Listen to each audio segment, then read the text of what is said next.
Halo guys, welcome to channel Storytel bersama gue Fandi di sini. Di video kali ini gue akan membawakan story tentang Peter Carton. Penasaran dengan storynya?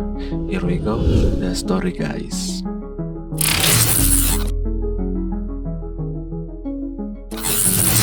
Peter Carton. Peter Carton adalah seorang pembunuh berantai asal Jerman yang dijuluki sebagai vampir dari Dusseldorf. Dia telah melakukan berbagai macam kejahatan seperti kejahatan seksual, penyerangan, dan pembunuhan dari anak-anak hingga orang dewasa. Dan kebanyakan tindak kejahatannya dilakukan dari Februari hingga November 1929 di Dusseldorf. Pada 8 Februari 1929 dia menyerang seorang perempuan dan membunuh seorang gadis berusia 8 tahun. Pada 13 Februari dia membunuh seorang montir dengan menusuknya sebanyak 20 kali.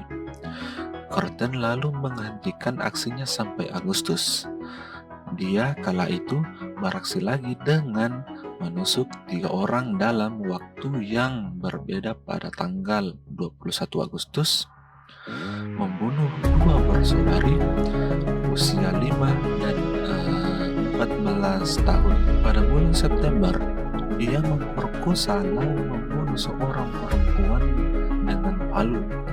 Pada bulan Oktober, dia menyerang 2 orang perempuan dengan palu. Pada 7 November, dia membunuh seorang gadis berusia 5 tahun dengan cara mencekiknya dan menusuknya sebanyak 36 kali dengan gunting.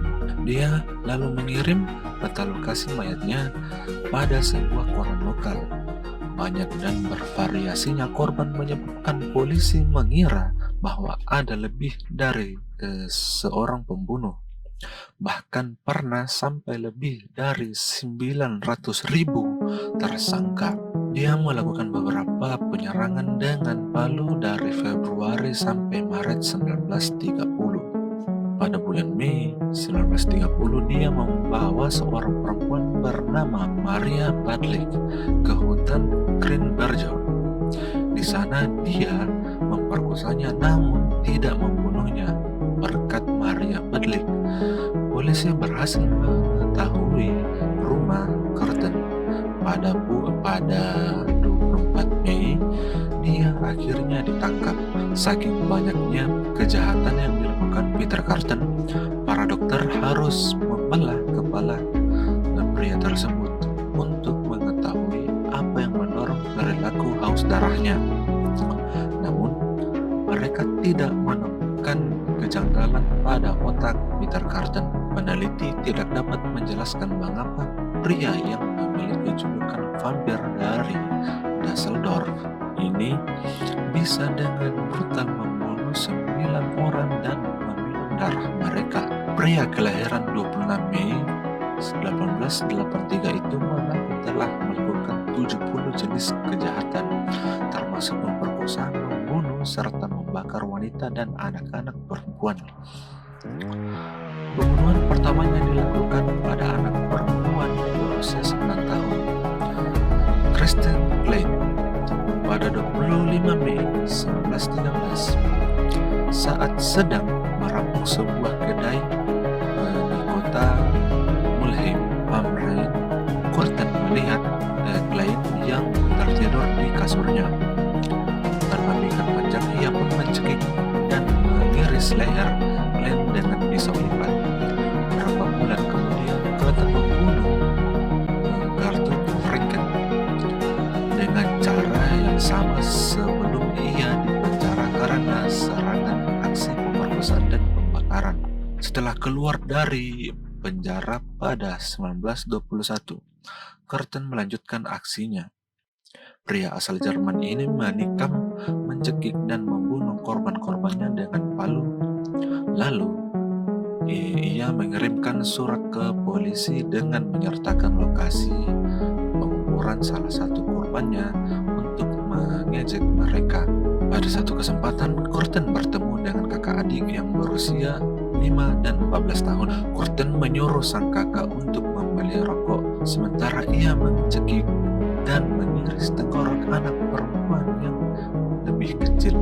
Ketika kakaknya kembali, Curtin langsung menusuk, menggigit, dan menghisap darah dari lehernya. Oke, dari sini kita bisa mengetahui bahwa seberapa brutal aksi dari Peter Curtin tersebut, dan entah apa yang mendorong ia untuk meminum darah dari setiap korbannya.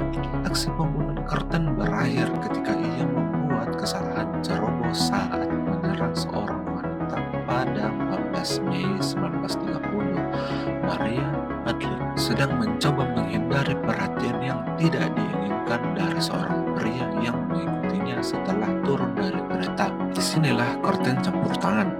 Setelah menyuruh pria itu pergi, Curtin membujuk Madlik untuk makan di rumahnya. Namun ia menolak. Curtin pun menawarkan untuk mengantarkannya ke hotel. Tapi dia malah membawa Madlik ke hutan dan memperkosa serta mencekik perempuan tersebut sebelum membiarkannya pergi. Curtin melepaskan Madlik karena wanita tersebut mengaku tidak mampu mengingat rumahnya sendiri. Madlik berjanji tidak akan memberitahu identitas Curtin pada siapapun. Setelahnya, Madlik yang mengalami trauma tidak melaporkan kejadian itu pada polisi. Namun ia menulis surat kepada temannya. Tanpa sengaja, Madlik mengirimkannya ke alamat yang salah, dan tukang pos pun mengirimkan surat tersebut pada polisi. Curtin ditangkap di bawah todongan senjata 9 hari setelah menyerang Madlik. Meskipun mengakui semua kejahatan yang dilakukannya, namun Curtin memohon dinyatakan tidak bersalah dan mengaku gila. Di pengadilan ia merinci daftar korbannya dan menjelaskan mengenai hasrat seksualnya akan darah. Curtin juga mengaku bahwa ia tidak memiliki hati nurani dan rasa penyesalan. Juri membutuhkan waktu kurang dari 2 jam untuk mendakwa Curtin atas 9 pembunuhan dan 7 percobaan pembunuhan. Pria Jerman ini dieksekusi mati pada 2 Juli 1931 setelah mengkonsumsi makanan terakhirnya berupa sosis, kentang goreng, dan 2 botol anggur. Nah, mengutip dari perkataannya Curtin sebelum dia dieksekusi, ia sempat mengatakan, "Katakanlah, setelah kepalaku dipotong, apakah aku masih bisa dengar suara darah yang mengalir dari leherku? Jika iya, itu akan sangat menyenangkan." Nah, itu kata Curtin saat dia berjalan menuju alat pemenggal kepala. Oke, itulah tadi story tentang Peter Curtin, seorang pembunuh berantai yang brutal. Dia haus akan darah. Gimana storynya? Apakah menarik? Like kalau suka videonya, dislike kalau nggak suka. See you on the next video.